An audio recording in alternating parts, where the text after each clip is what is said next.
കശ്മീരിലെ ആരുവാലി ഇടമുള്ളത്. ആരുവാലി പെഹൽഗാമിലാണ്.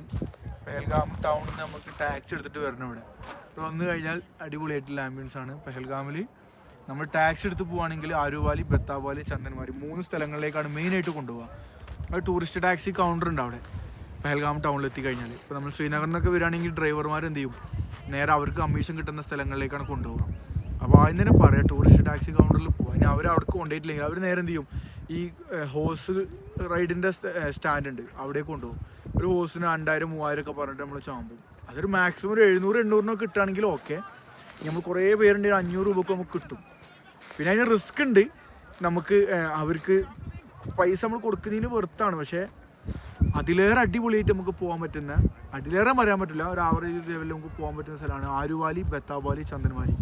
നമ്മളൊരു വണ്ടി എടുക്കുകയാണെങ്കിൽ 2500 രൂപേൻ്റെ ഉള്ളിൽ നമുക്ക് വരുള്ളൂ. അതിൽ 9 പേര് 10 പേരോ പോകും. അപ്പോൾ ഒരാൾക്ക് ഒരു 250, 300 രൂപ വരുന്നുള്ളൂ. ആരുവാലിക്കും ബത്താവാലിക്കും ചന്ദൻവാലിക്കും നമുക്ക് പോകാൻ പറ്റും. കുതിര എടുത്തിട്ട് പോവുകയാണെന്നുണ്ടെങ്കിൽ അതൊരു വേറെ വൈബാണ്. ഫിസിക്കലി ഓക്കെ ഒക്കെ ആണെന്നുണ്ടെങ്കിൽ നമുക്ക് അങ്ങനെ പോകാൻ പറ്റും. അതിനൊരു കുതിരക്ക് മിനിമം ഒരു 800 രൂപ മുതൽ അങ്ങനെ കൊടുക്കണം. ഓക്കെ.